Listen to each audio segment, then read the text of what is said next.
And they also announced the USA basketball roster for 2024 Olympics. Kawhi Leonard, LeBron James, Steph Curry, Joel Embiid, Kevin Durant, Jason Tatum, Devin Booker, Tyrese Halliburton, Anthony Edwards, Drew Holiday, Anthony Davis. Salute to Bron. Salute to Steph Curry. Salute to Kevin Durant. Them guys are troopers. I heard Kawhi Leonard just signed on. Yeah. All of y'all troopers, because all of y'all old. Ain't no way I'd be wasting my summer. All these young boys in the league, you better go send Zion and Ja and all the rest of them. But salute to y'all for wanting to hold it down for Team USA. And now, yesterday was also trending. Caitlin Clark talking about her salary. She's going to make $338,000 over 4 years, being the number one pick. Victor Wembanyama, he secured a $55 million 4-year contract, and people were saying that she should earn a lot more. Even President Biden wrote about it. But it's, at the end of the day, I agree, but it's a business. We have to support the WNBA. We have to go out there and go to the games, sell the games out, continue to buy the jerseys, and make sure we support the WNBA like we support the NBA. And when that happens, I'm sure those women will make a lot more money. She broke the jersey sales record, too. Yeah, she did. Top selling WNBA jersey. Yo, that is what's up. Now, yesterday was day 2 in the Trump trial. Yesterday they picked 7 jurors out of 5, and then after he pulled up at the bodega. Well, this is the jurors that were picked. What had been a very slow jury selection process gained considerable steam late today. The 7 jurors seated in the historic trial are 4 men and 3 women, including a nurse who said in court, "No one is above the law.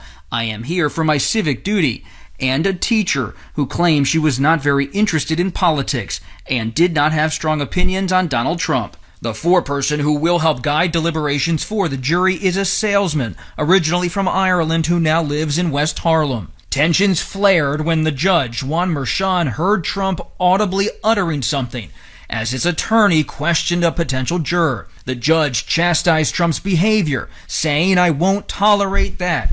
I will not have any jurors intimidated in this courtroom." I don't understand why they feel like they can trust any of these jurors. Yeah. This guy is literally one of the most famous people on the planet, if not the most famous person. He ran for president of the United States of America twice. That means tens of millions of people have voted for him. You either voted for him or you voted against him. You're not sitting there telling me you're not interested in politics. Because even if you're not interested in politics, you have an opinion of this man one way or the other. Absolutely. You just do. Let ChatGPT do it, man. Can AI be biased? Jesus. Are we ready for AI jurors yet? Can they be objective? I don't know. I mean, if you put all the facts in and I don't know, man. But then the facts are based on somebody too, right? That's true. Yeah.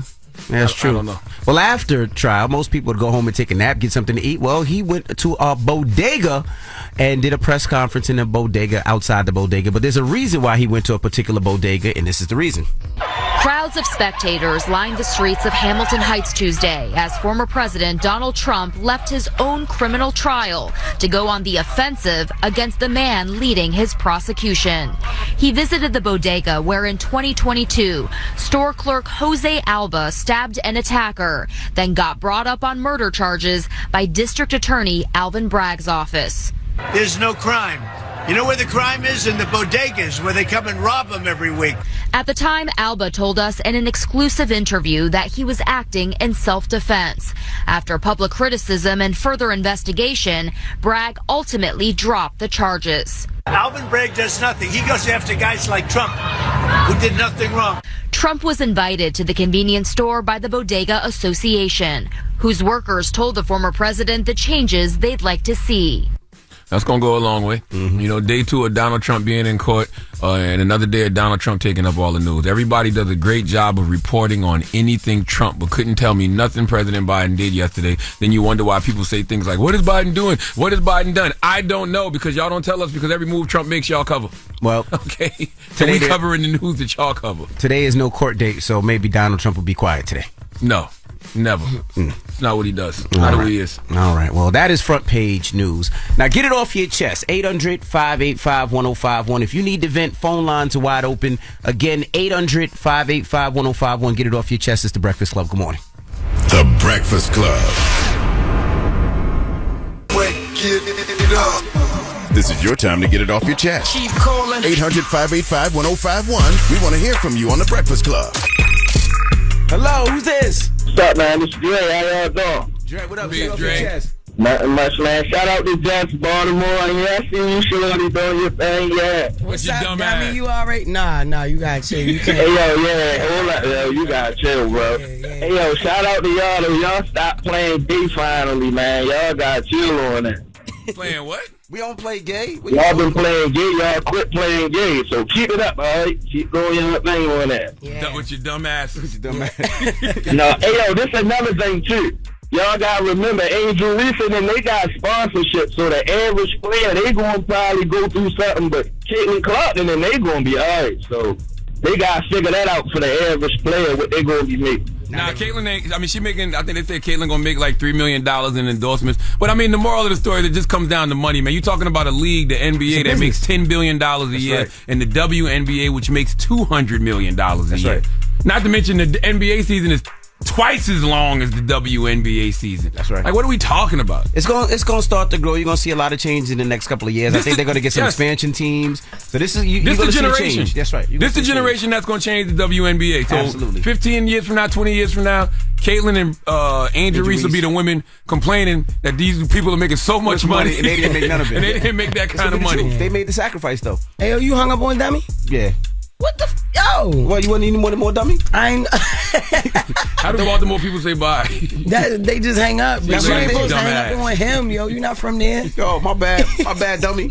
Hello, who's this? Hey, this is Keita from Atlanta. Hey, Can you Makita hear from me? Atlanta. Good morning. Get it off your chest. Yes, I'm glad y'all changed over to 96.1. I'm really feeling it. It is stronger than 105.3. And I was wondering, if we win the money in the car, did we have to come to New York to get it, or y'all? Nah, it's in Atlanta. You don't get it in Atlanta. It's in Atlanta. Yeah, it's in Atlanta, mama. Yeah, you go right to the iHeart station in Atlanta, the new 96.1 The Beat. That's right.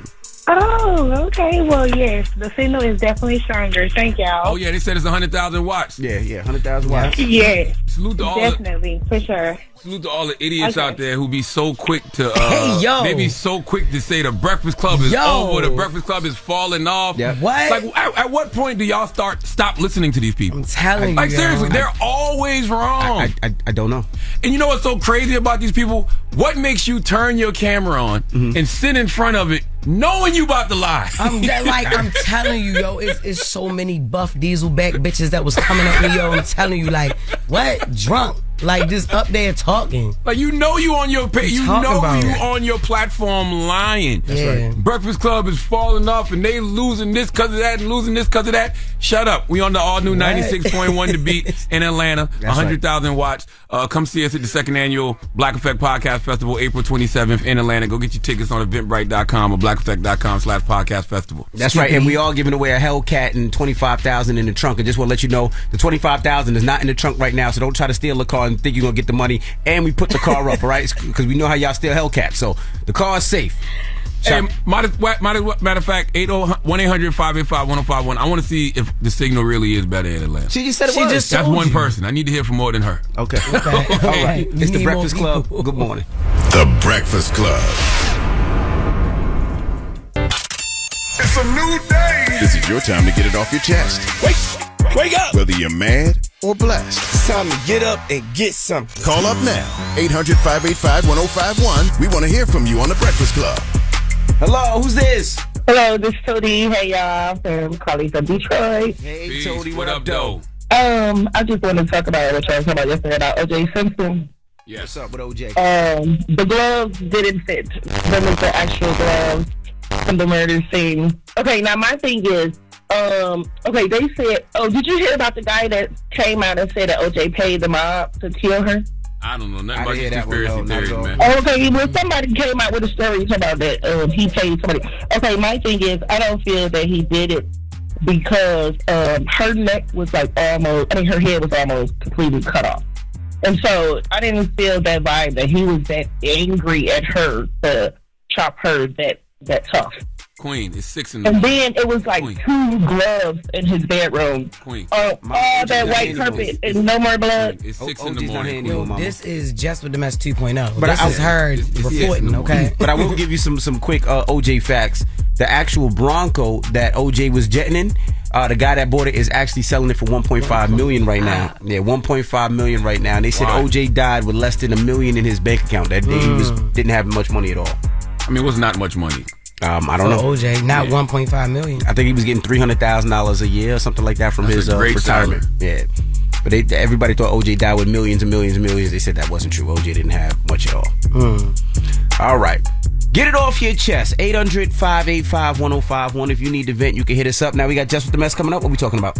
Some interesting news about Nikki and her husband, man. All right, we'll get into that next, so don't move. It's The Breakfast Club. Good morning. The Breakfast Club. Good morning, everybody. It's DJ NV, Jess Hilarious, Charlamagne the Guy. We are The Breakfast Club. Let's get to Jess With The Mess. The news is real. Whether it's Jess Hilarious, Jessica Robin Moore, just don't do no lies. Don't do no lies. She don't spare nobody. Worldwide Jess, worldwide Mack. On The Breakfast Club. She's a coach of shit. She was able to get y'all to see something and understand something that nobody could get you to see. It's time to set it off. So the judge gives permission to Kenneth Petty to travel for Nicki's world tour. So Kenneth Petty was asking permission to get permission to he was asking the judge to give him permission to travel for the international leg of Nicki's world tour. His reasons were that he didn't want a nanny to be able to go there. Like, he wanted to provide child care services for his 3-year-old son, and, you know, amongst other reasons, which I think, like, maybe he on payroll. Maybe he actually worked with Nicki too. So if he's not, he should be. Like, that would be the most logical thing to do. Definitely most logical, you know. So I just said husband. I assumed that it's husband duties. You feel me?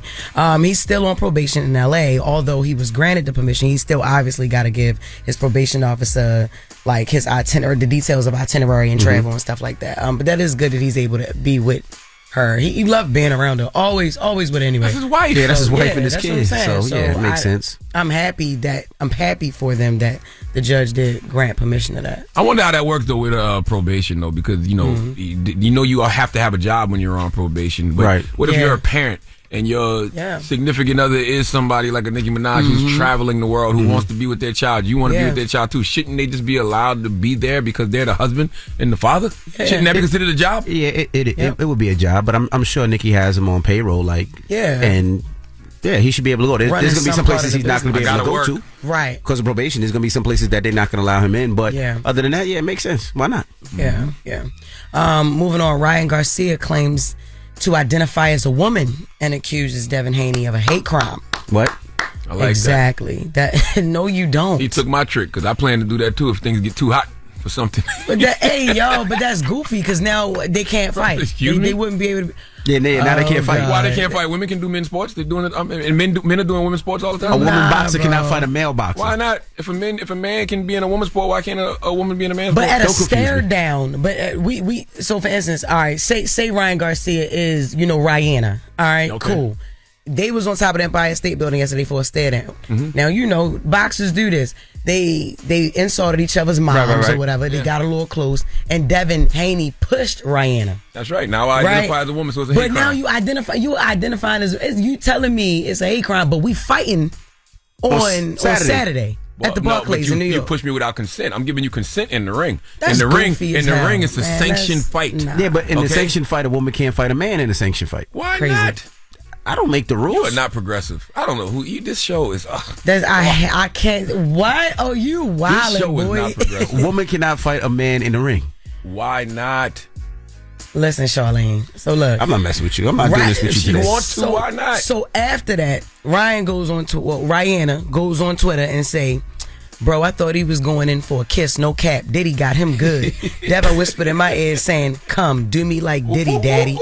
Pretty weird, right? And then a couple minutes later, he posted, "Devin touched me without my consent. I'm suing him for putting his hands on me. And I identify as a woman. So he touched me as a grown man and hit a grown woman. And I'm LGBTQ plus. So now it's a hate crime." Nah, this is so effed up with a bunch of rainbow emojis. Hashtag take that.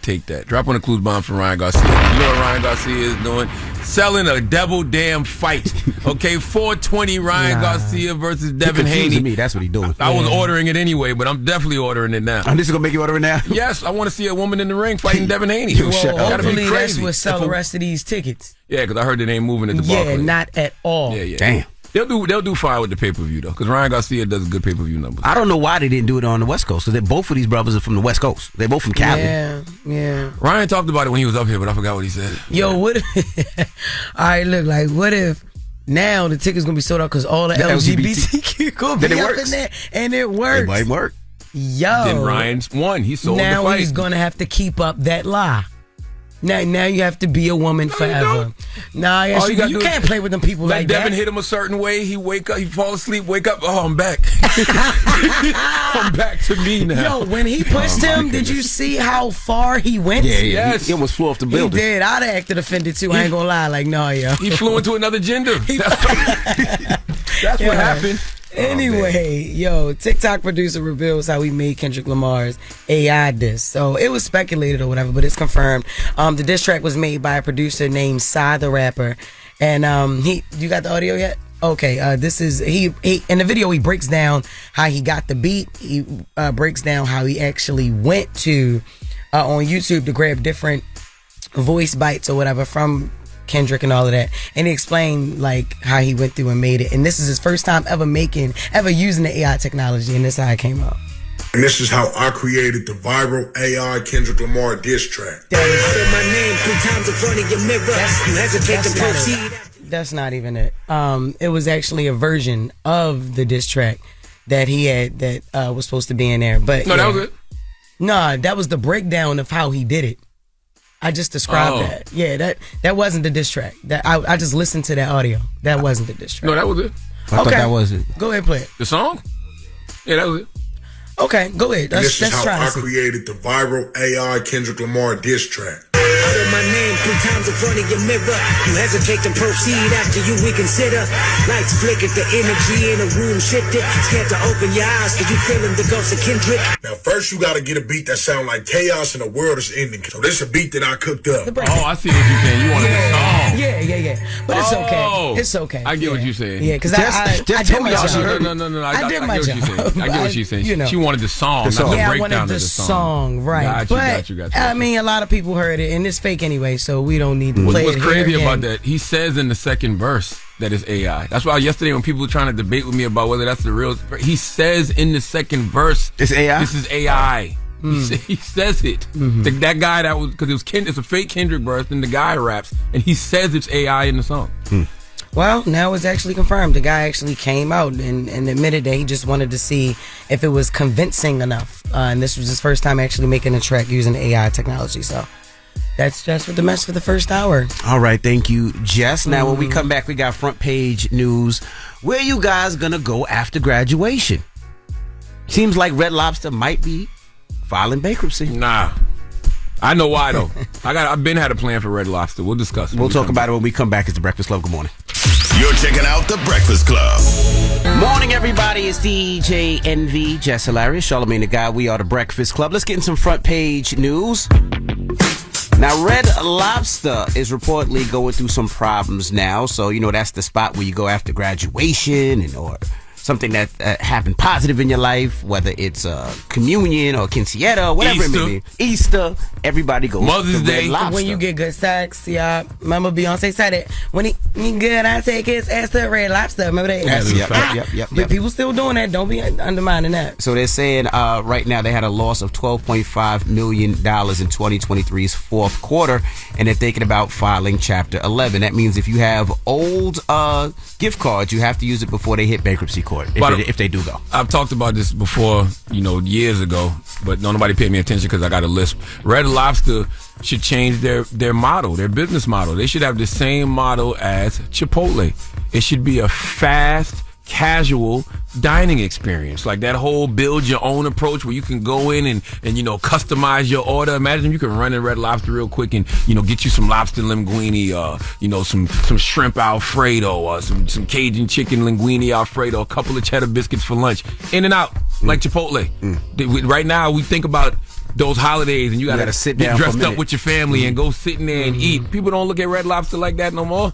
Look at it as a casual, fast dining experience like Chipotle. In and out. Would change the game. I'm telling you, I mean, I understand like all the hype that was around it, but because I'm from Baltimore City and we specialize in seafood, it's never really been like a big treat for me. I like the biscuits, but then I like Popeye's biscuits too.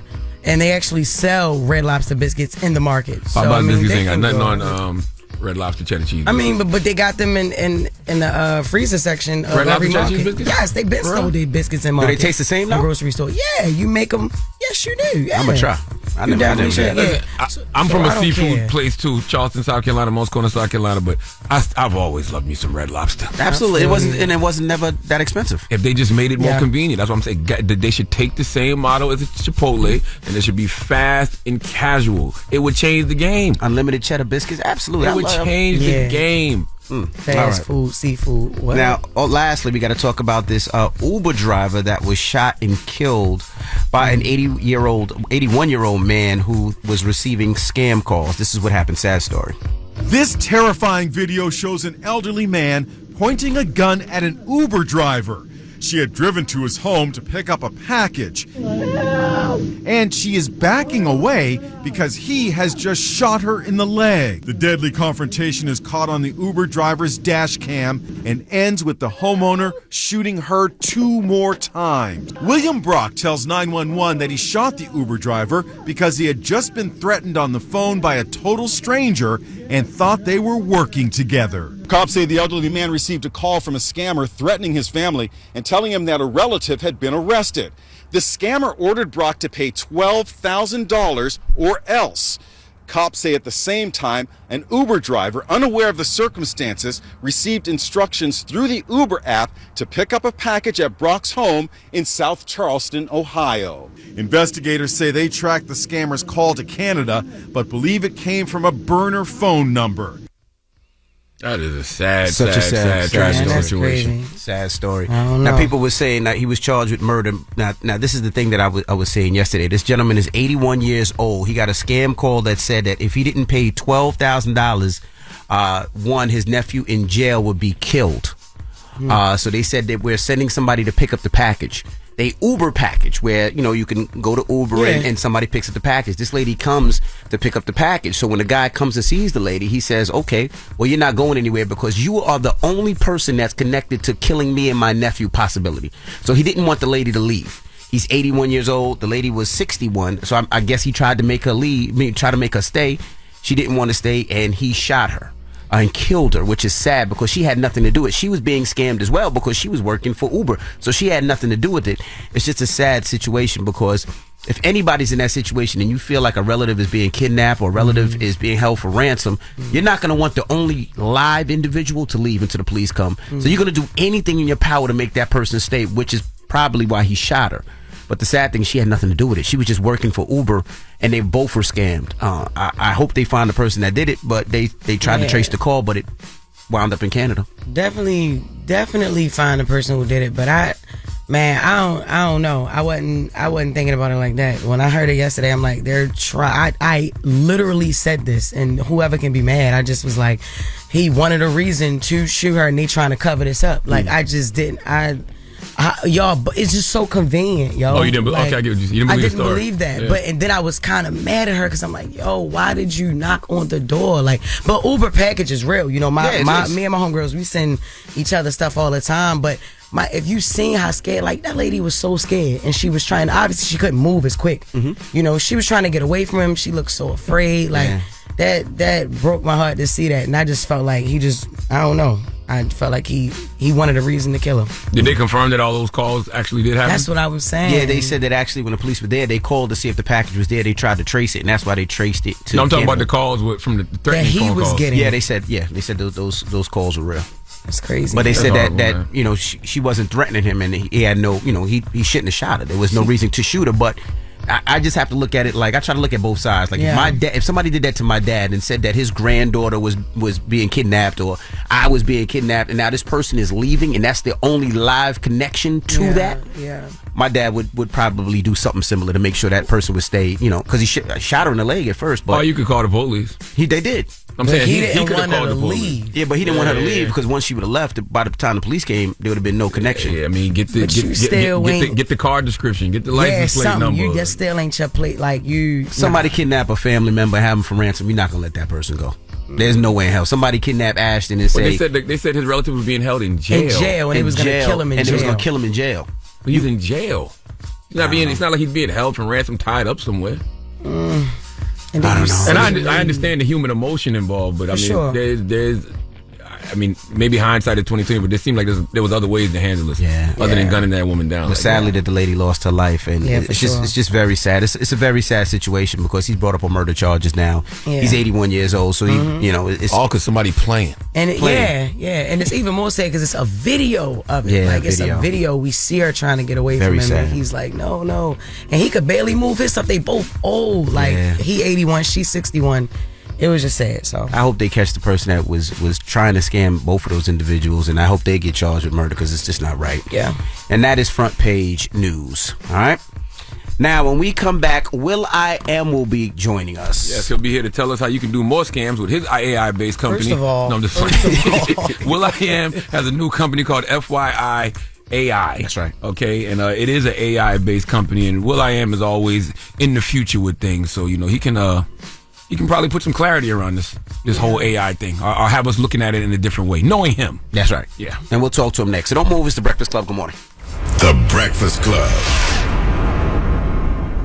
Morning, everybody. It's DJ NV, Jess Hilarious, Charlamagne the Guy. We are the Breakfast Club. We got a special guest in the building. We have will.i.am. Welcome, brother. What's up?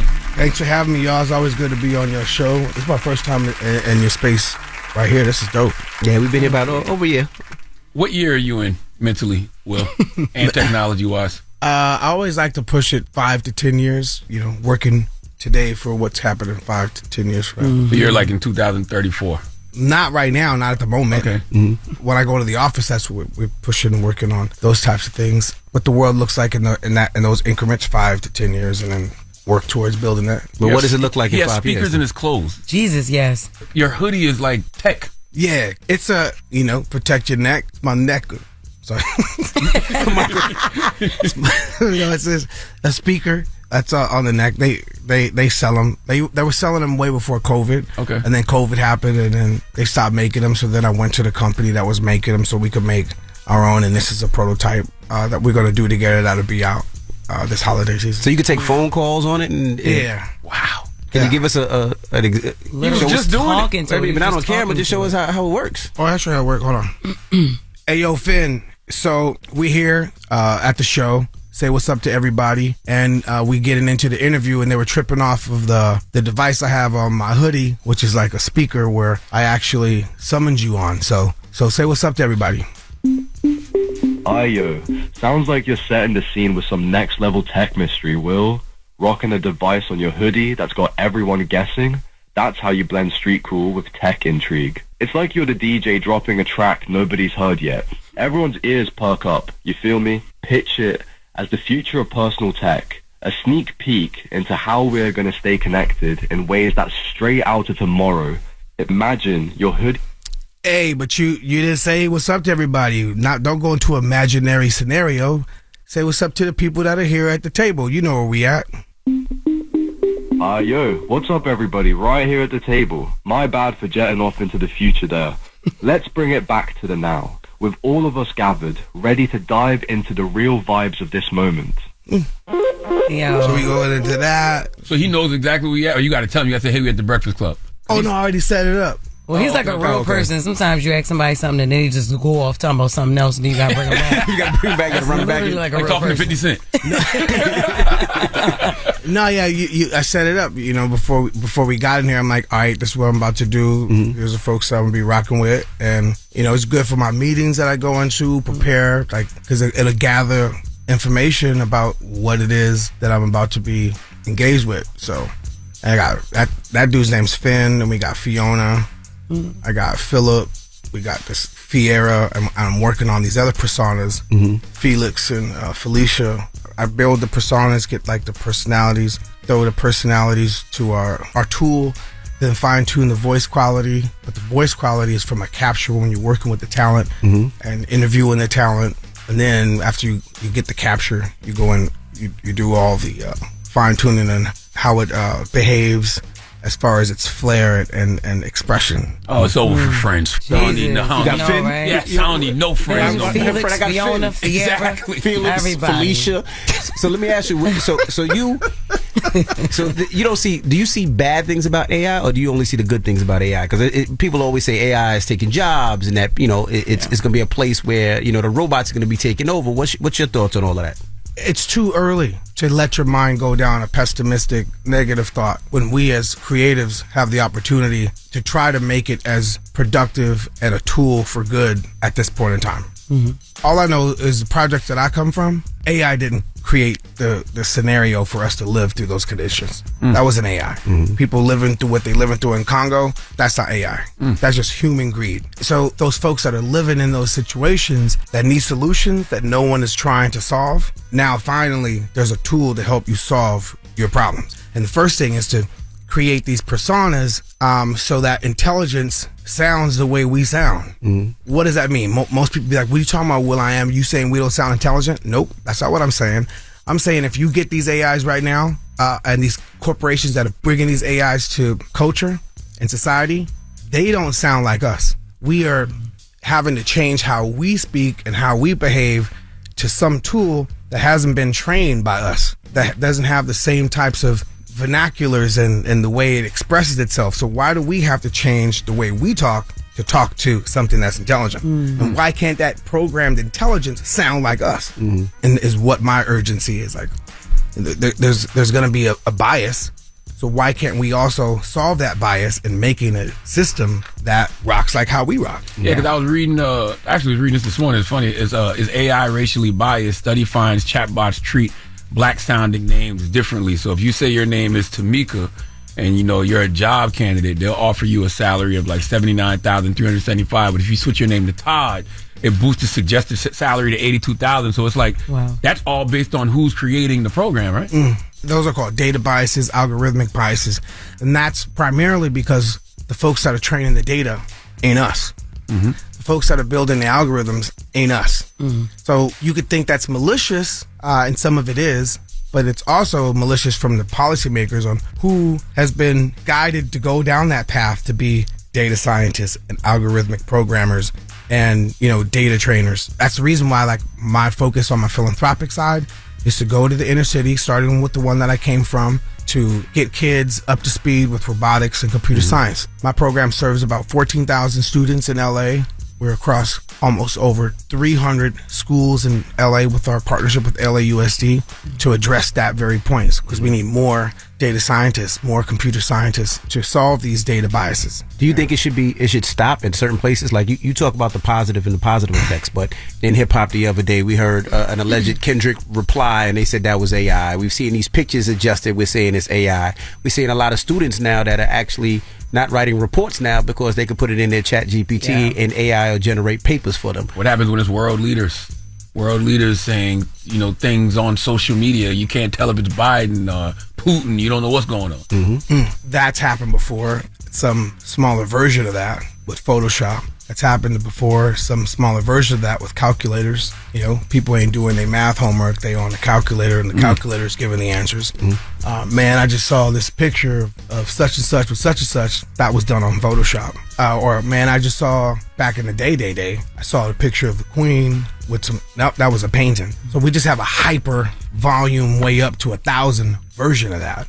And as a society, we have to educate everyone on what the compute is capable of now. And that dialogue needs to be echoed around the world to where we now have to ask what's real from what's fake. You go to the supermarket, back in the early 2000s, you bought an orange. Then people push for regulations, be like, nah, now we got organic oranges. Mm-hmm. Because people didn't know that stuff was like genetically modified. Mm-hmm. When my mom was young, there were no such thing as like organic oranges. Everything was organic. Yeah. And then something came into existence to where stuff started getting modified, to where now you have two types of oranges in a damn supermarket. Lord have mercy. Mm-hmm. So that education is super important so people know what they are interfaced with. Is it real? Is it up? Is it going down? The ingredients on the back of every package is there. Same needs to be for AI. All right, we got more with Will.i.am when we come back. Don't move. It's The Breakfast Club. Good morning. Morning, everybody. It's DJ Envy, Jess Hilarious, Charlamagne the Guy. We are the Breakfast Club. We're still kicking it with Will I Am. Charlamagne? Will's is not here talking. He has a new company called FYI, which is an AI-based company. Yeah, I've been in the AI space since 2009. So this is one video that we did back on the intro to I'ma Be. So the intro to I'ma Be. Songs. I love it. I'ma be rocking that body. So the intro to this video. English vocabulary. Hold on. What you're able to do. Check this out. So I come with this suitcase. Come with that next. This right here is the future. I input my voice, high notes, my low notes, then the whole English vocabulary. What you're able to do with that, because of this artificial intelligence, like when it's time to make a new song, I just type in the lyrics, and then this thing sings it, says it, raps it, talks it. So the cats that build a lot of these technologies saw this 14 years ago. And 14 years ago, the Transformer paper wasn't written. You had 7 years to go for the Transformer paper. For those that don't know what the Transformer paper was this research program out of Google Labs or Google Brain, one of the two. And they wrote this paper. And from that paper came this whole new way of bringing to market consumer AI. What came from that was a consumer version of AI that GPT launched from that paper. So the T in GPT stands for Transformer, which is a paper written by Google.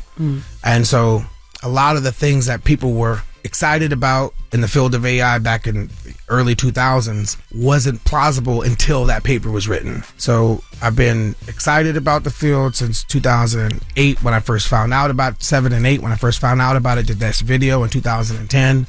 Invested in companies in 2012, 13, 14. Had a watch that spoke in 2014 that we launched with 3 Mobile and AT&T here in America, but nobody wanted a watch that was a phone that early. 2013. And now everybody has one. Yeah. So I've been like doing things. Some of the things I did didn't work. Beats worked. Silently partner there, but that wasn't AI. But my proceeds, I went out and like invested in companies in Israel, Bangalore, developers from Palestine. I just love the field. You know, it's a pretty awesome realm to solve problems around. So question, when you did that video, did that technology already exist, or they got that was the seed for their idea? No, that technology didn't exist. So that you were the seed for their idea? Something like that. Damn. Yeah. Wow. Well, congratulations. You're about to graduate from Harvard. Yeah, this October. Yeah. For what? Excited. Huh? For what? What can Harvard teach you? A lot of stuff, bro. Business. Okay. Managing teams, learning from other people's stumbles. You can learn a lot, especially where this journey that I'm on, this mission that I'm on. Like, I need more information to get to where I want to go next. And I needed it. Not only information, I needed new networking, relationships in different fields. Like I met folks that build data centers. Never run into people that build data centers. So one of my classmates builds data centers. So you actually in class? You're not online. You go to like class. Regular I'm in the dorms. Really? Yo. I'm saying a dorm. Your dorm must look crazy. You must have all types of futuristic speakers, gadgets, and all types of stuff in there. I just got my little suitcase. I take 5 outfits and rotate those 5 outfits. No drawers. I just buy drawers every week and socks. That's the life. It'll be my first time ever graduating on stage. I never graduated on stage. Not in junior high school or high school. Yeah, we didn't need to know you didn't have no drawers. I mean, no. I mean, it was really no point. No, because if I said I got 5 outfits in a bag, somebody's imagination is like, where them drawers at? No, we would assume that you had drawers in there. Like we assume you had toothpaste and toothbrush. No, like no, you don't travel with toothpaste, toothbrush. That never crossed my mind until you said it. Now that's all I can think about. Will ain't wearing no drawers. No, I wear drawers. I get them. He buys them fresh every week. He free balls right now. So I can free ball every once in a while. Nah, bro. Imagine not forgetting to put on your speaker on your neck, not wearing your drawers. Nah, bro. Like, I just. That could be headlines. You know that, right? Will I wear no drawers? No, y'all distortion. See, that's how you get there. That's how you spreading them rumors. I posted something that you said a couple of weeks ago, and you were talking about how they're investing more into robots than into humans, and then you wonder, paraphrasing, you wonder why people are stupid, basically. No, not stupid. That's harsh on people. Just my 2 paths, my entrepreneurial path, my philanthropic path. I've been able to raise more money for AI, personally, than raising money for the foundation. Wow. So my comparisons was not just like a vague perspective or like this umbrella perspective. It was a personal perspective, also looking at inner city investment for education versus inner city investment for data centers, inner city investment for terminals and the way phones. We all need connectivity. We also have this connectivity gap where folks don't have connection in rural areas. That's right. So you have awesome AI coming, no investment for education in inner cities. Some developing countries don't even have access to connectivity. Wow. Folks that do have devices, there's these business models that are making folks addicted to features that dumb us down. The behavior is rewarding us for content that keeps us on this hamster wheel. Wow, we're using emojis and freaking memes to communicate. And the machine is being trained to break down quantum physics and quantum entanglement. So that to me is like, okay, where does this go? And how do we curb it? How do we get control back? And I'm optimistic. I think we will come around it, but you have to identify the tripwires. You have to be like, hey, look what's happening. Here's how we can be better off 10 years from now. A 10-year-old now, when they're 20, it's going to be all right when we identify it. If we don't identify it, 10-year-old that's 20, I don't know. I love this. All right, well, don't move. We got more with Will I Am. When we come back, it's the Breakfast Club. Good morning. That's right, we are the Breakfast Club. We're still kicking it with Will I Am. Charlamagne? What is UDO? That's your other AI app. Yeah, UDO. UDO, in a way, was inspired by that video. This team that used to be at Google left Google to start UDO, and I met the folks that built this technology a year and a half ago. And now they branched off, started a new company. It's an app where you type in, you prompt in like the vibe you want, and bro, like amazing music. It makes music? Text to music. It makes not only music, it makes comedy sketches. It's wild, bro. It's dope. So it does scripts and all that? Not scripts. I'll explain this way. Me and the guys in the Black Eyed Peas, I'm like, yo, check this out. I want to show you this. Similar to the video. What happened in 2009 when we did this video? Last month, 2024, March. I'm like, yo, you guys got to see this. I typed in Black Eyed Peas live in, forgot what country. Because we were trying to do a song and I needed to get a crowd sound. How do you get a crowd sound right now? There's a limitation that if you want a crowd to repeat after you or say what, you have to actually be in that crowd. You can't make a crowd in the studio. You can put a lot of reverb, you get a whole bunch of people be like, yeah, and it's not going to sound like a freaking crowd, bro. So I needed to get a crowd. So I went into the Udio and I typed in the chorus to our song and I put live in concert, 20,000 people. And then I put, we sing the chorus here, crowd, aim the mic, some version of the prompt, and then the crowd sings this part. Bro, this thing did it. And Taboo from the Black Eyed Peas, he's like, wow, well, this is dope, but that really sounds like we was really there. But we wasn't there. And there was a crowd. It's hitting me like it was a memory, but it's not. So that's the part that's like, ooh, a little scary, a little bit. So I'll show you this one thing that we did on Udio. So let me get this. I had a radio interview yesterday. It was like a radio execs. We did this little Zoom on like the future radio. And so then I took notes from everybody's comments. And so then I put the notes into Finn. And so I was like, yo, Finn, I need you to summarize this in a joke as if somebody was going to do it for stand-up. So then I put it in Udio and then Udio spat this out. So y'all talking about radio, right? Y'all talking about how something old is going to be new. That's like asking a cow how it's going to jump up and fly. AM, FM is dope. And FM's, but its name is morning and night. And we are on the motherfucking moon now. Nighttime all damn day.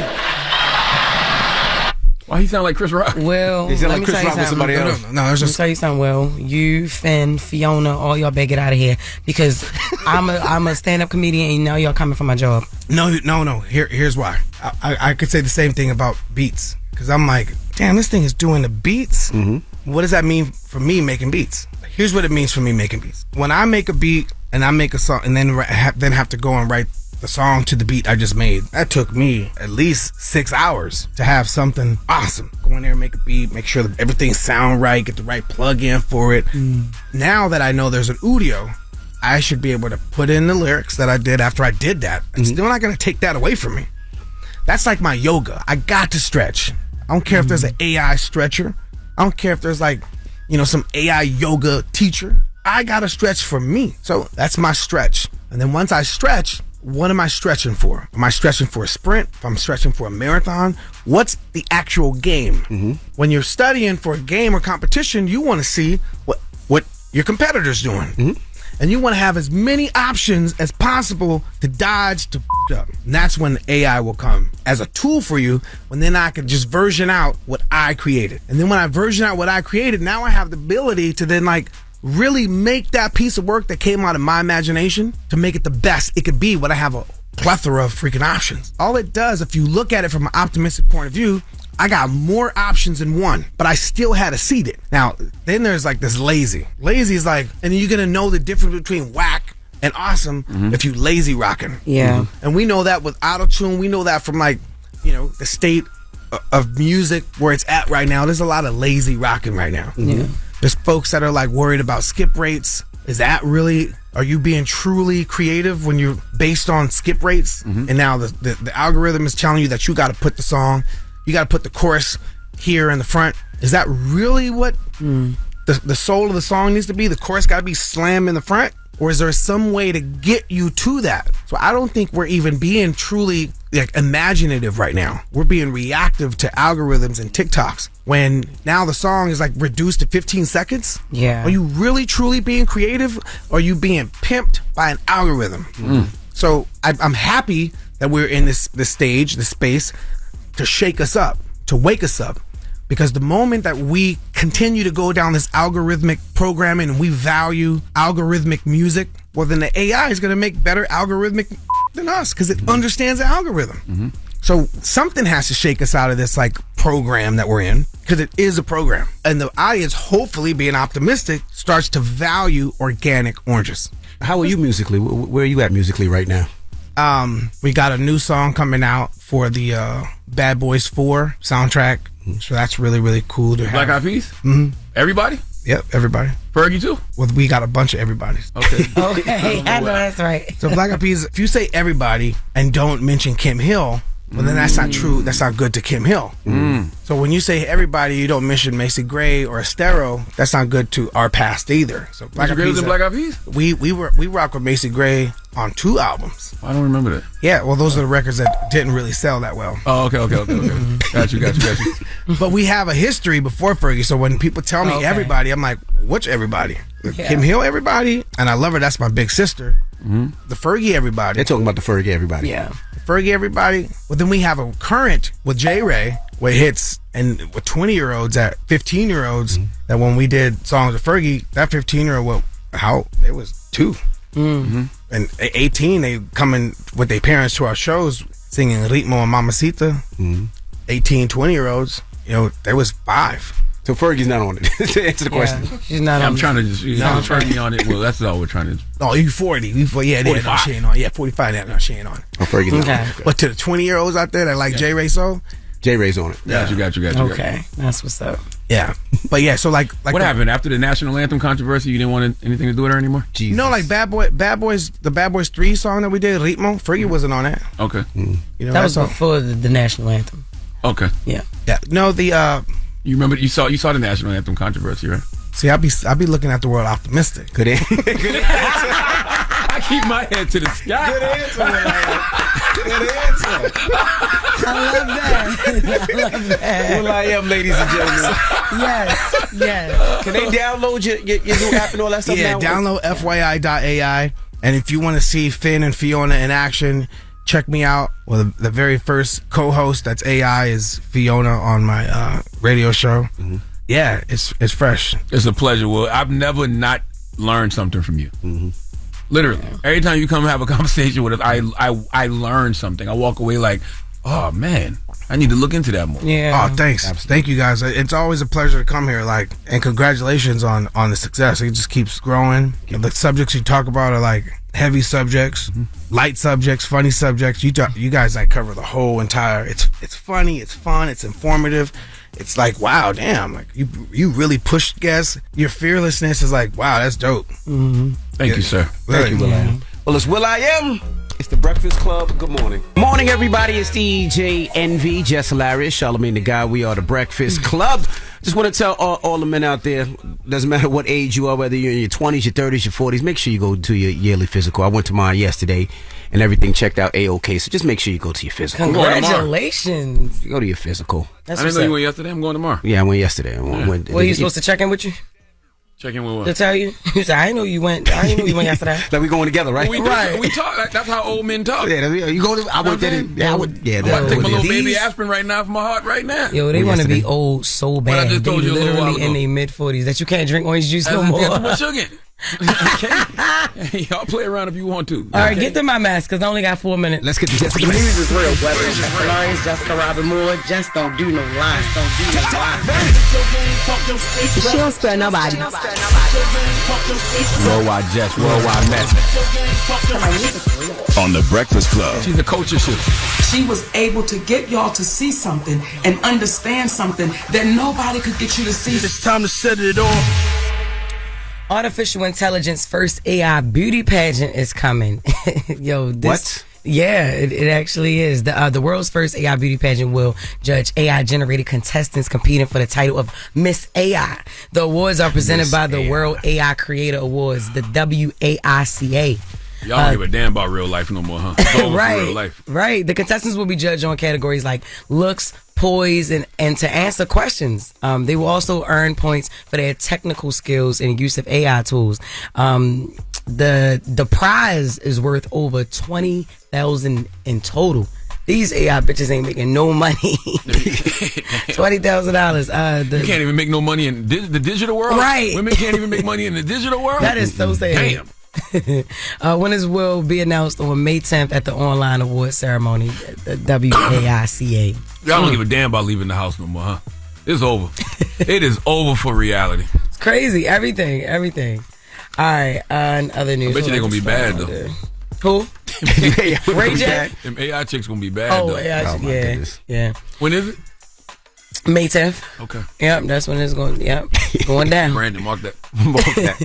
Gypsy Rose Blanchard left husband Ryan Anderson over food hoarding and snoring. So yesterday, TMZ reported that a close source to Gypsy had initiated the breakup after the two got into a major fight over Anderson's alleged behavior. For those who don't remember who Gypsy Rose is, this is the woman who is known for the involvement in the murder of her mother, Dee Dee Blanchard, after years of medical abuse and manipulation toward Gypsy. She said she was not fully aware of her husband's hoarding until they moved in their 2-bedroom apartment after she was released from prison last December. So she met him in jail, married him before she came home. Right. Yeah, and she left her first husband for actually being the one that, murdered her mom. And then now she came home and she got to be with him, but she didn't really know all this until she came home and moved in with him. She said she was bothered by their fridge and how it was filled with expired food, and it reminded her of her late mother. And in addition to that, they also allegedly had a fight about the way he slept, and that he was a human furnace, which meant like he generated mad heat. I hate when people say that, as if you can help that. You're so hot. What I'm supposed to do about that? I don't know why my body is like that. But the funny thing is, I don't say nothing if you're going through menopause. The second thing that she said, I hear a lot of it. Like when me and my wife do the podcast, a lot of people email. They say that their husband snores, and people can't deal with the snoring, and a lot of people leave their husband because they snore too loud because they just can't get rest. Some people have to have surgery. That's what he's trying to push right now. He want everybody to have the nose job that he got. Yo, he was ready to push that you surgery. want people to remove their I'm so polyps. glad you said that. I did not get a nose job, but I did Shout remove out your the doctor. polyps. Shout out Dr. Miami. No, it's not Dr. Miami. But they did remove the polyps, and it helps me a lot better when I sleep. I don't snore. I still snore a little bit, but it's not as loud as it was before. Yes, okay, so Gay had a problem with the way you snored before. Did you have real bad snoring before? Like, were you really loud? She said that she would just have to bump me, like, kind of. And then you would chill out. Chill out. Yeah. Yeah, some people actually stop breathing from snoring so loud, like, because it messes with your breathing.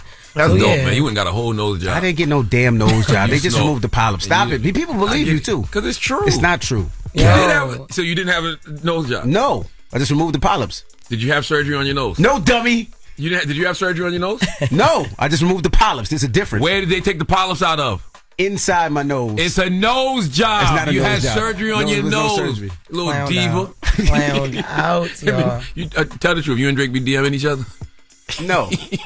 What's wrong with him? He mad because Drake ain't gonna never DM him. I don't care about. Are you serious? Drake's in them bottles, so he excited. I don't care about that either. Yes, you do. That's why he was like, I like Can we your talk little about that diss. next hour? I like your little diss, Drake. It's a dope diss. It is. Very diss. Talk about what? That Polyps? No, that whole thing. What whole thing? What are you talking about? Drake and Ross. What you want to What talk about? do you next want to hour? talk about it Yes. for? It's clowned out. It's hilarious. We can talk about it. Yes, it's hilarious. You finished with Jess With The Mess? Yeah, I'm finished with it, but I'm not talking about that next album. What you want to talk about next hour? It's some other stuff. Wait till y'all after the donkey. Well, who you giving your donkey to?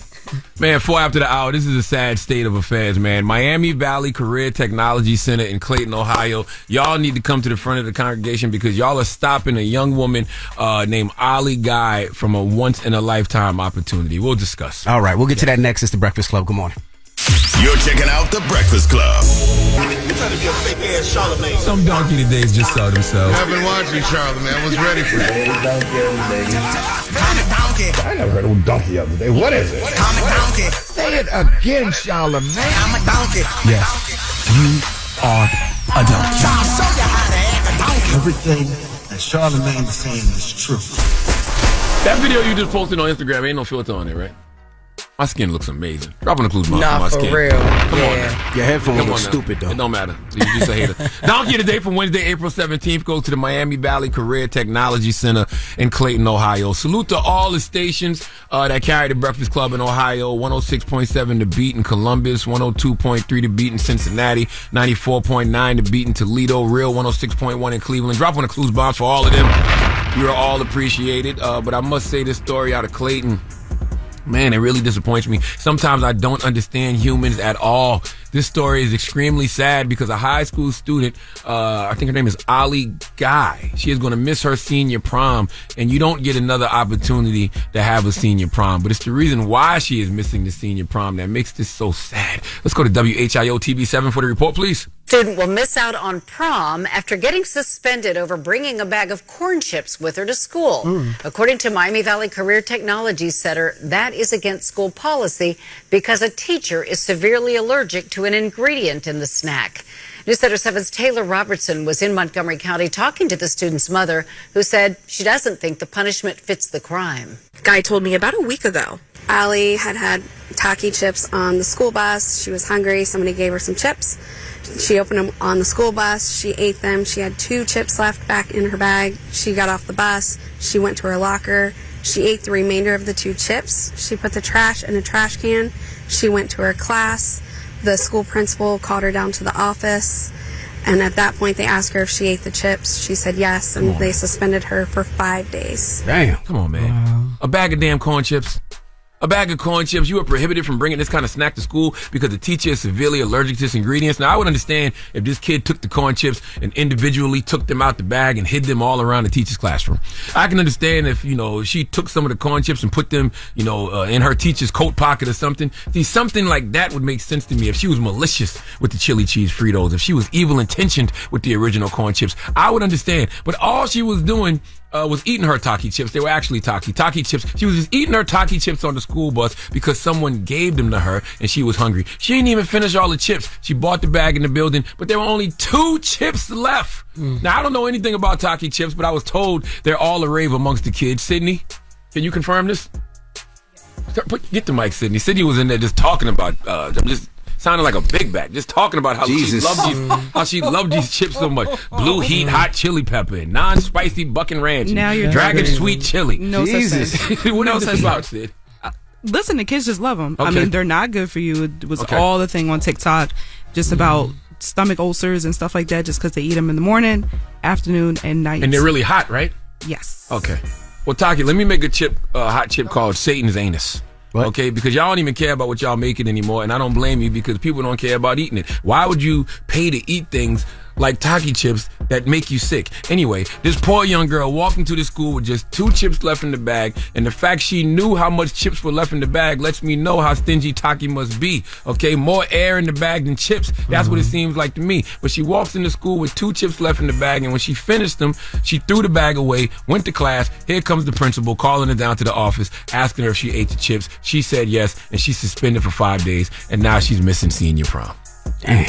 I understand rules are rules, but how can any principal, any teacher hear this story and say this is worthy of a 5-day suspension? I understand there's a food consumption at school law, but senior prom is a once-in-a-lifetime opportunity. Can you have a heart? I understand the teacher is allergic to corn chips and she has a severe life-threatening allergy, but did she die, though?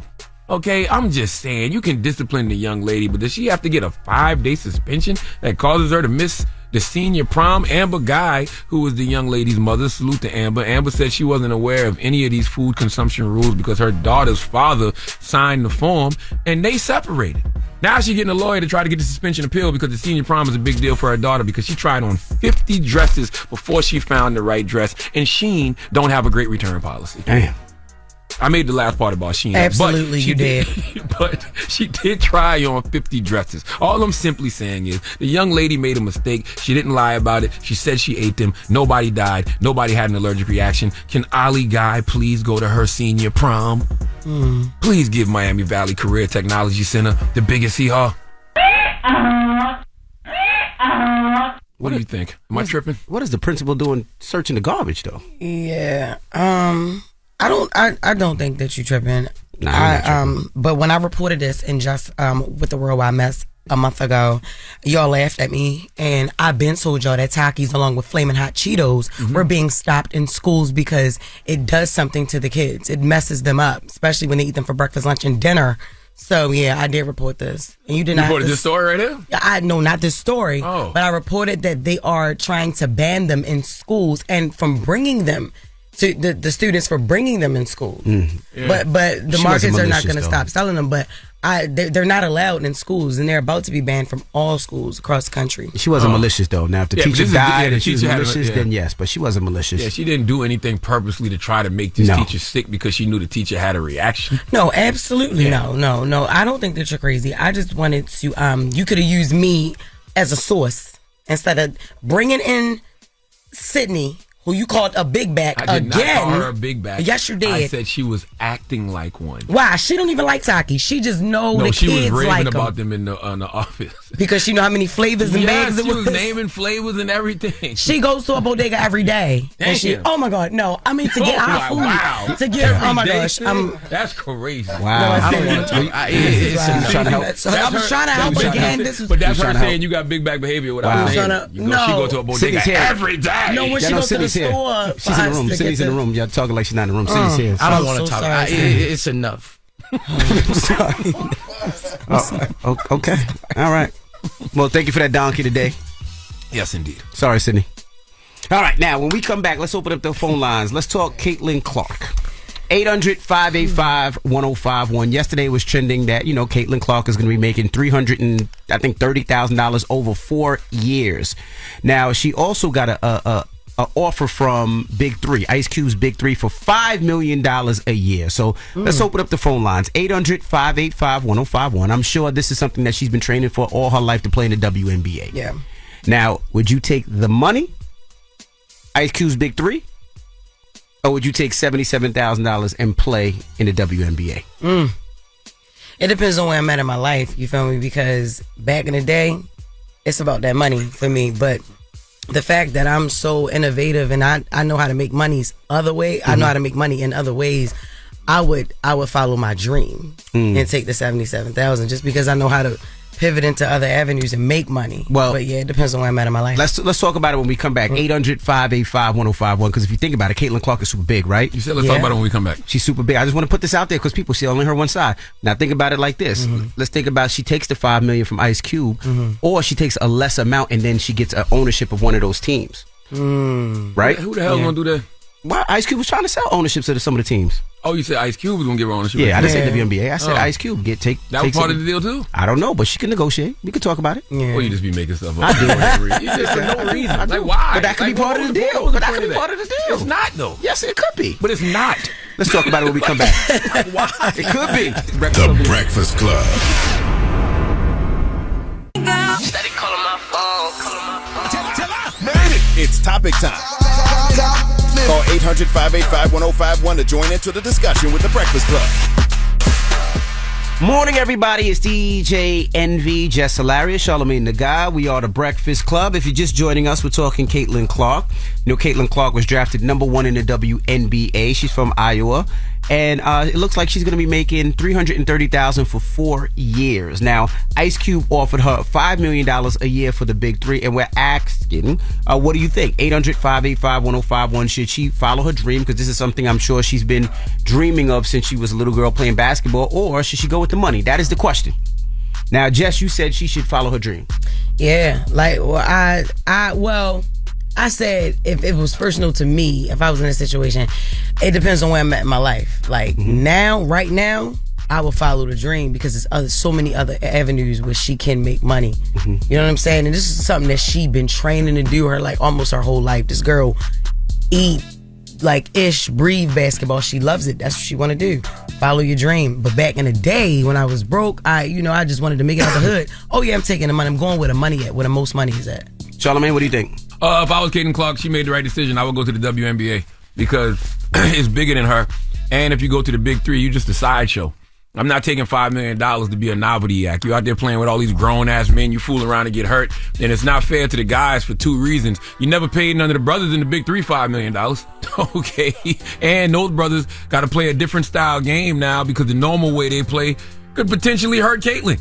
And, Caitlin is committed to women's basketball. She's committed to, changing the sport of women's basketball. What she's about to do in the WNBA could be revolutionary. Think about how financially Michael Jordan changed the NBA, back in the day. Someone like Caitlin could do that for the WNBA. Take your star power to the WNBA and change things for a generation of women. She's already changing things in regards to merchandise. Her jersey sold out hours after being drafted by the Indiana Fever. The Las Vegas Aces and the Indiana Fever got to have a bigger arena for their July 2nd game. And I'm sure the WNBA will get, better broadcasting deals because of Caitlin. So going to the WNBA is not only good for her, it's good for the league and it's good for a whole bunch of other women. And I know that's what she cares about because, she's committed to women's basketball. Yeah, I mean, it's I don't know, right? Because you play for the Big Three, you get $5 million, you're still going to get the endorsements, but the difference is now instead of playing 40 games, you only play 8, so you don't mess up your body, you don't bang up your body as much. How you know that? With them big ass old men she out there with, this the Big Three, this retired ball players that don't play no more. They got muscle memory. They might just check her off GP. Well, you know what? If she played Big Three, I'm sure Ice Cube was going to have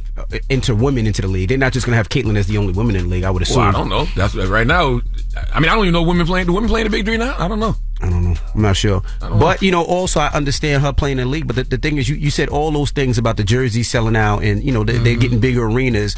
But that's making other people rich. And she's not going to make any of that. And that's the sad part about it. That'll change eventually because in 2025, if I'm not mistaken, that's what a lot of the women are fighting for. Because I think right now, NBA players get half of all revenue generated by the NBA. Everything. So that's ticket sales, merchandise, everything. That's what WNBA players are fighting for. And if I'm not mistaken, that's what they're negotiating next year.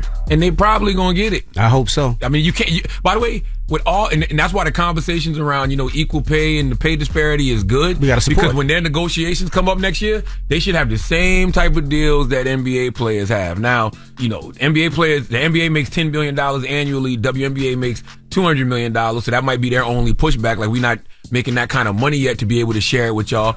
But I don't see why they can't fight for that and potentially get it next year. Because everything going up this year. Yeah, everything going up this year. But the sad thing about it is I also look at, injuries. Like, let's say Caitlin gets injured in her first year. You know what I mean? And she doesn't get the benefits. Or she gets injured her third year. Like, I don't know. She got an endorsement deal, too. They said she's going to make like $3 million in endorsement deals. Yeah, right? Endorsement deal. All right, well, let's go to the phone lines. We got Ant on the line. Ant, good morning. Good morning. What's going on, everyone? Hey, Ant, what would you do, Ant? Morning. Man, I'm going to get that bag. You take, man, $77,000, $70,000, man, that's Amazon money, man. These ladies millionaires, and you dropping them down like that, man. You know what I mean? I'm going to get that bag, set myself up for life. I'm sorry. The old athletes, they sacrifice to get these ladies here. I never watched women's college basketball until in the last year and this season. Right. Excellent, exciting. But I'm going to get the bag. Right. Cuba gangster. He know what he's doing. He gonna make his own league. He a gangster. Yeah, and see, another thing is the way they treat these WNBA players, right? No disrespect, but I've been on a lot of flights with WNBA players. They go into city to city. Because they go to city. They fly commercial. No, why are you on the flight with them? Because I'm going to a city to DJ. When I'm on a plane with them, a lot of them, they don't fly first class. They fly commercial. Mm-hmm. And when you watch the men they charter their own jets. Y'all got to stop talking. Y'all have to stop saying that. But she's a superstar. No. Caitlin Clark is a superstar. Who hasn't made any money for nobody yet. Correct. So y'all got to stop saying that. The NBA makes $10 billion annually. The WNBA makes $200 million. Like, y'all comparing apples to oranges right now. Y'all got to stop doing that. But she's going to sell out arenas. She's going to be selling out stadiums. She's going to be selling out jerseys. She's going to be making those teams a lot of money, and I don't think she'll get the chance to really benefit from it. Right now, I should say. We got Pam on the line. Pam, good morning. Good morning, family. How y'all doing? Pretty good. What's your thoughts, Pam? Listen, I think that she should just go to the WNBA. I don't think she should go with Ice Cube. Why you think that? $5 million is a lot of money. You know why? Because I think that she needs to finish her accolades. Her ultimate goal is to get a championship. So she's not. I mean, you're gonna play for them for the money, but then again, what did you work hard for? And I don't think Caitlin. She never got a college championship, did she? No, she never did. I don't know what she never did. Right? I just started watching the last 2 years after last year with Angel and this year. And I know they knocked off last year. They knocked off this year. So she never got that championship. So now she got to get the ultimate goal. That's like when you're an actor, right? You want an Oscar. You music. You want a Grammy. Right. Ultimate goal is to get a WNBA championship. She's not going to get that with Ice Cube. Well, Pam, let me ask you a question. Pam, let me ask you a question. So she goes to the WNBA. She makes $300,000. Her third year, she gets injured and can't play anymore. That's all she makes at the WNBA, although she boosted the league so much. And it's not like the WNBA is going to be like, oh, we seen what you did, and here's this check. Right. At least with Ice Cube, if she takes the 3 years, that's $15 million. At least she got enough to support her family. We don't even know if the Big Three got $5 million. I think she can go. Look, I think she can go to Big Three in 4 more years. Everybody over there has been in the league 20 years. Old anyway, so I'm seeing my language. Jesus. Have a blessed day. Jesus. I don't even know if the Big Three has $5 million to pay Caitlin. Caitlin's going to make. They already said she's going to make at least $3 million in endorsements. So the whole injury thing is out the window. Her going to the WNBA is bigger than her. She has to go to the WNBA if we want to see the WNBA become what we know the WNBA can potentially be. Her, Angel Reese, Camila Cardoso, Brinks, I think that's her name, Brinks for Stanford. All of these people that's going to the league now, this is the first generation of women that is going to change the WNBA forever. And Caitlin is probably a Michael Jordan level player. The way Michael Jordan changed things financially for the NBA, Caitlin could do that for the WNBA. It's going to take time.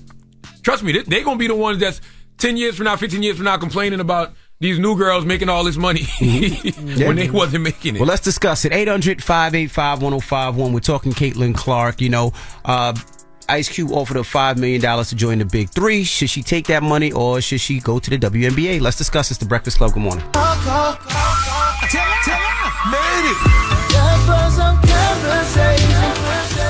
y'all talking about it, you know we talking about it. It's topic time.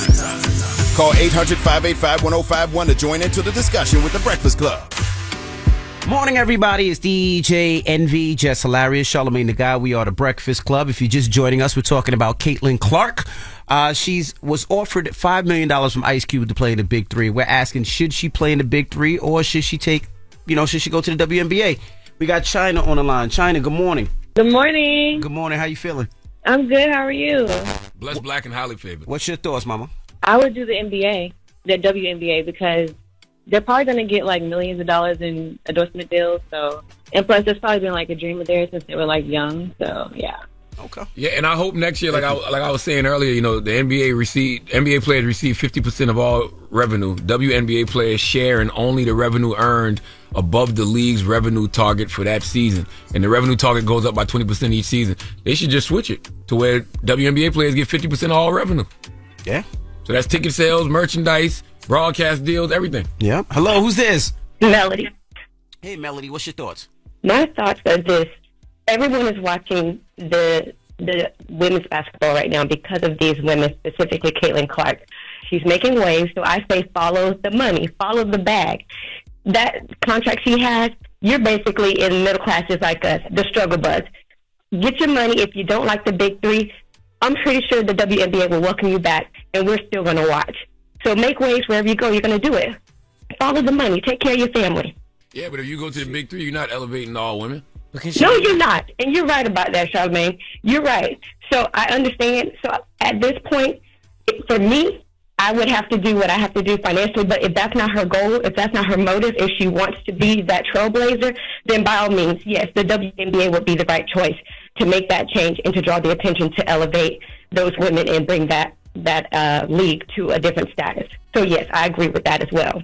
And she's gonna So it all depends on what she wants to do as far as making the impact, where she wants to make the impact. So if she's about change and drawing attention, then the WNBA would be her choice. That's right. But also we have to continue to support. It can't just be a fad like we go watch it one year. Like we have to support. If she's gonna make that sacrifice which she's making, we got to support her. We got to continue to buy the jerseys, continue to take our daughters and sons to go see them play, continue to watch it on television. Yeah. Because when's the last time you watched a WNBA game? Not before this year. Jesus. No, ask me. No.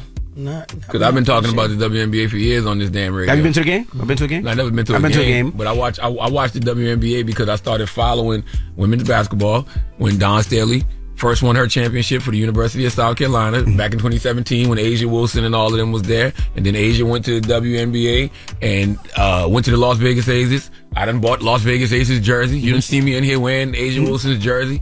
So I've been watching women's basketball. Yeah, I never watched WNBA actually. My son just got me watching the college football. I mean, basketball, women's. Yep. That's crazy. I support. Did you like studs? I never. What? Studs are not. So are you trying to say all the WNBA they are studs? No, but it's enough in there that you would like. It's enough in there. Yeah, but I'm not gay, yo. But you're a Brittany Griner fan, though, right? A Brittany Griner. Yeah, but Brittany loves you. I know she do. I love Brittany Griner too, but I love her for other things. You love Brittany so much you went out and found a man that looked just like her. Anyway, we're moving on. Just like her. Yes, you did. Like her did you not? I love her because she's risky. She's not afraid to go to other countries. Brittany left a comment on Just Page one day and said, "You and Chris want to be us so bad." She did for real? Yes, because she posted a picture of her and her boyfriend. She did? Yes, that is a fact. That is funny. You're a clown. What did she say? She said something like that. She loves me. She loves me. Don't worry about what she said. Don't worry about what me and Britt are doing. What's the moral of the story, guys? If there's the moral of the story is what we just said. You got to support.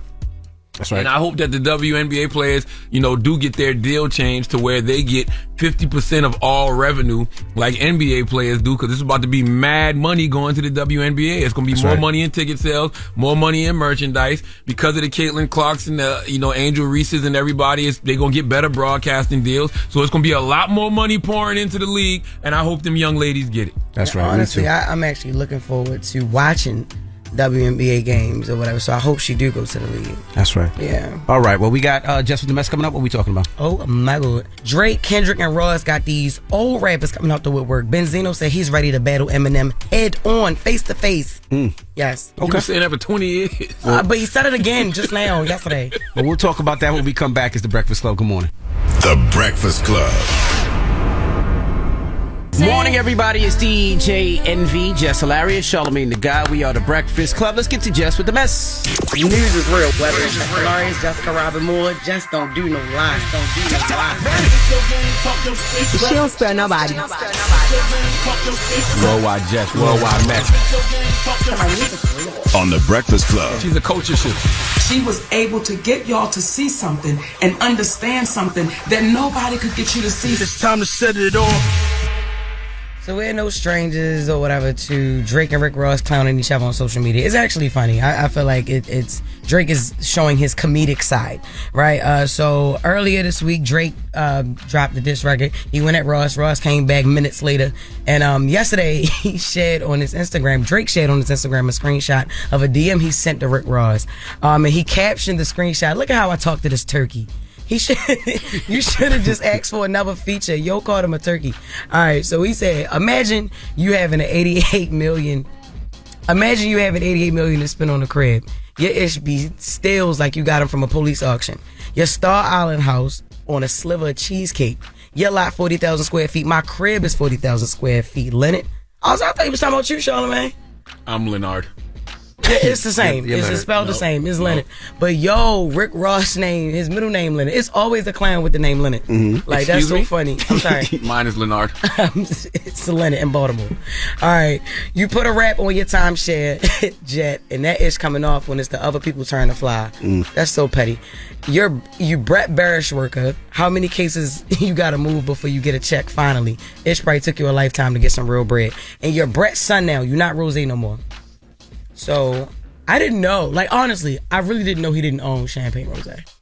Who, Bella? I didn't know he owned some of it. I'm sure he got some. Well, Brett is the original owner. Remember, he sold Ace of Spade to Jay, and But he's see, the original owner. just- I'm sure he owns a percentage of it though. He just goes so hard for it, and like he does like great But marketing. then again, I thought it we was thought his Diddy own. owned Ciroc too, and I Diddy really didn't own did Ciroc. at one But he had point. equity in it, Oh, though. he did. He had 30% equity in it. Oh, okay. Yeah, but see how beefs can reveal certain truths. I mean, I didn't know.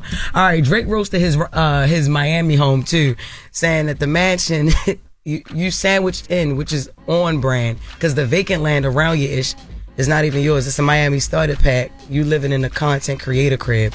Crazy. And this was all a response to what Rick Ross has said to him in the video. It's like battling against nerds. It's like sitting in a class and you watching all the nerds put together their best science project to present to the class. Man, y'all can have that shit. I ain't with that shit. Your nose fake, your stomach fake. You don't write raps. Your biggest homies in foreclosure. Come on, man. No, ain't nothing wrong with talking shit, but Drake, you gotta keep it at one line. That shit you doing gotta take 20 minutes. One line, or don't DM me no more. So basically everything that he repeated, that he already said in the diss track is what he said in the video. Listen, the Ross and Drake thing is entertaining on Instagram, but let's not let that distract any of us from the fact that Kendrick Lamar is on the clock. Okay? He's on the clock in regards to a reply to Push Up. I actually thought Drake was going to drop again today. He might. Give us a back-to-back part 2. He might. I waited 4 days, y'all. Where Dot at? Okay? Another drone strike because Kendrick is on the clock. Y'all been throwing subliminals at each other for years. You dropped Like That 3 weeks ago. Cole has replied and apologized, but he replied within a week. Drake replied within 2 weeks, and he went further than Kendrick ever did. Right. You know, because he gave Kendrick a whole record with push-ups. So, Kendrick, you on the clock. And the more days go by, the more expectation builds to the point where you can't even live up to it. Yeah, I hate the talking back and forth. I like rap. Like these brothers can rap. When you're talking J. Cole, when you're talking Dot, when you're talking Ross, or you're talking We only want Kendrick and Drake. I want rap. We only want Kendrick and Drake. Yeah, that's all we want. But I want to hear rap. I don't want to hear talk. Just rap. And hopefully Kendrick is cooking up. But he on the clock. He on the clock? He is on the clock. I hate when rappers talk back and forth too, because I hate reporting it. Like I really didn't understand most of it. They got their own way they spell. This is crazy. It's stupid. But my house is 88 million. My house is 36 million. I have a jumbo jet. I have a regular jet. And I know this is very appealing and nice for men, but nobody else listening got any of that. I'm like, no. 99% of their consumers cannot relate. Yeah, in no way, shape, or form. I can't even believe I just did this. No. So I'm sorry for all the people who turned that part down, because I wouldn't even listen to this. The best part was you Brett something worker, because he called him sex worker or whatever. But he said he said sex worker. He didn't say sex worker. Somebody called Drake a sex worker. One of them called him a sex worker, and that's when he said something. He called him a Brett something worker. That guy or whatever. But I don't know. I felt like Nicki and Megan beef was better than this, and Megan didn't even say nothing. The whole time. But you're talking about I just felt like that was better and more entertaining. All Nicki did was than this. All Nicki did was get on Instagram and social media. Yeah, but it's just like the comebacks. I don't know. It was just more entertaining and more exciting than than Rick Ross and Drake. Don't let any of that distract you from the fact that Kendrick Lamar is on the clock. Yes. Okay? Kendrick and Drake is the main event. That's what we are here to see. Kendrick, you on the clock. All right? You on the clock. I know we got to go, but you got to tell us about Eminem and Benzino. You've teased it. Yeah, now more in old rapper news. Benzino you really don't have to do this. Says again that he is ready to battle Eminem. He was talking to TMZ it's this not week. necessarily where I thought that I was lyrically better than Eminem, but at this point, after Rap Elvis, I believe I could face-to-face battle with him, and I'm willing to do so. I'm willing to challenge him right here on TMZ. Okay. Face-to-face battle. Kendrick is on the clock.